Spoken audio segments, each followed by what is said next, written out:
Hi అండి. ఈరోజు మనం బయట రెస్టారెంట్‌లో తినే crazy and creamy white sauce పాస్తాని ఇంట్లోనే చాలా పర్ఫెక్ట్‌గా అస్సలు ఉండలు కట్టకుండా ఎలా చేయాలో చూడబోతున్నాం. చీజ్ లవర్‌కి అయితే ఈ వీడియో ఒక విందు లాంటిది. అస్సలు మిస్ అవ్వకుండా చివరి వరకు చూడండి. హాయ్ అండి. మేము ఈవినింగ్ అవ్వగానే ఏం స్నాక్స్ తిందామని ఆలోచిస్తుంటే ఫస్ట్ బజ్జీ గుర్తుకొచ్చింది. బజ్జీ చేసుకుందామంటే ఇంట్లో బజ్జీ మిర్చీస్ లేవు. సో అందుకని నెక్స్ట్ ఏమున్నాయి అని వెతికితే మాకు పాస్తా కనిపించింది. సరే మీరు పాస్తా చేయడం వచ్చంటే మాకెవరికి రాదంటే మా బావ నాకొచ్చు, మీరు క్రీమీ పాస్తా తింటారా, రెస్టారెంట్ స్టైల్లో చేస్తాను అని చెప్పారు. సరే మేము తినడానికి రెడీ అని అంటే సరే నేను దానికి కావాల్సిన థింగ్స్ కోస్తా అని చెప్పేసి ఫస్ట్ దానికి ఏమేమి కావాలో అవన్నీ ఇంగ్రీడియంట్స్ తీసుకొని కట్ చేశారు. నెక్స్ట్ ప్యాన్ పెట్టుకొని ప్యాన్ హీట్ అయ్యాక ఆయిల్ పోసి ఆయిల్లో ముందుగా కట్ చేసి పెట్టుకున్న చిన్నున్ని వెల్లుల్లిపాయలు కట్ చేసి వేయించి దాని స్మెల్ పోయి మంచిగా వేగేంత వరకు దాన్ని వేయించారు. దాని తర్వాత అందులోకి మనం కట్ చేసి పెట్టుకున్న onions, capsicum, red and green capsicum వేసి దాన్ని కొంచెం ఆయిల్లో డిప్ అయ్యే వరకు కదిలిచ్చాము. దాని తర్వాత దానికి కొంచెం మనము కార్న్ క్రిస్పీ యాడ్ చేద్దామని చెప్పి ఐడియా వచ్చి అందుకని ఇంట్లో ఉన్న కార్న్స్ని తుంబి అలా కార్న్ వేసేసి దాన్ని మళ్ళీ ఆయిల్లో డిప్ అయ్యేంత వరకు కొంచెం వేయించి ఇవి మగ్గడానికి మనము కొంచెం సాల్ట్ దాని తగ్గట్టుగా వేసుకొని వేయించుతున్నాం. దీనికి స్పైసీనెస్ కోసము మధ్యలో మిరియాలు చిన్న రోళ్ళు వేసుకొని దంచుకుంటూ ఉన్నాము. ఇది మగ్గేంత వరకు కలిదిప్పుకుంటూ ఉంటున్నాం. సో స్పైసెస్ రెడీ అయిన తర్వాత దాని తగ్గట్టుగా స్పైసెస్ వేసుకొని మళ్ళీ ఒకసారి కలిదిప్పుకుంటా ఇది మగ్గేలోపు మనము పాస్తాని బాయిల్ చేసుకుందాం.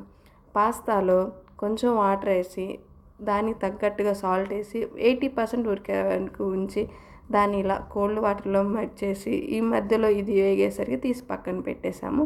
సో నెక్స్ట్ దీనికోసము చీజ్ బటర్ ఉండేది కదా, సాల్టెడ్ బటర్, దాన్ని బటర్ తీసుకొని కట్ చేసుకొని బాండీలో వేసుకుంటున్నాం. అది అలా కడిగి చేసిన దాన్ని స్ట్రైన్ చేసుకొని అలా చూడండి పక్కన పెట్టేసి ఈ బాండీలో మనం బటర్ వేసుకొని ఈ కరిగేంత వరకు దీన్ని ఆ బటర్ని కదిలించుకుంటూ ఉన్నాము. ఈ కదిలించేలోపు అవి స్ట్రైన్ అయినలేవో చూసుకుంటూ ఉన్నాను.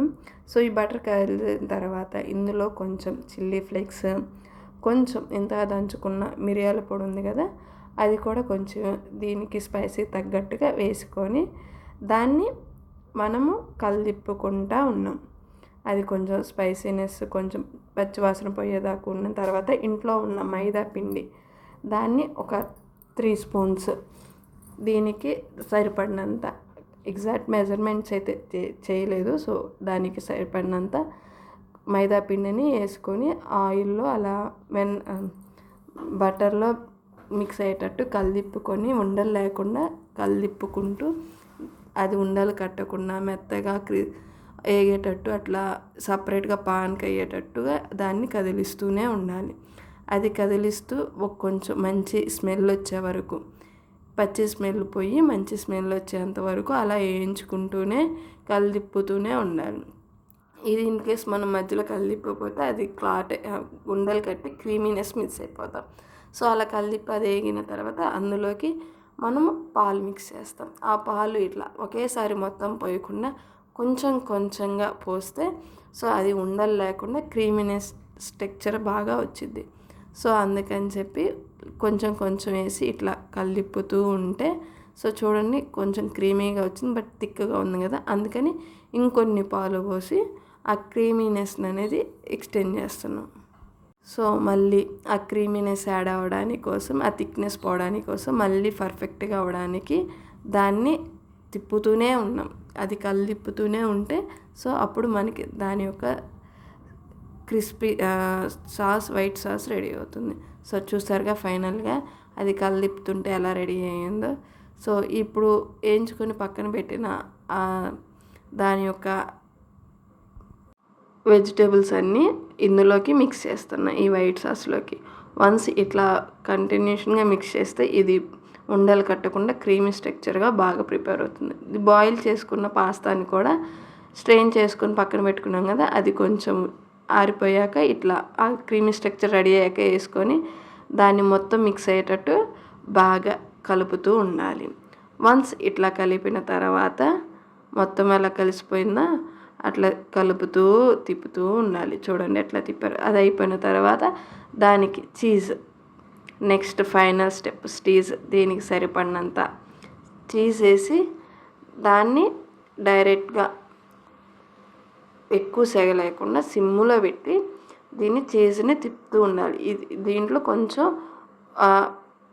పిజ్జాలో ఓరంగా వేస్తారు కదా, అది కొంచెం వేస్తే ఆ టేస్ట్ బాగుండిద్దంట. సో నాకు తెలిసింది మొన్నే.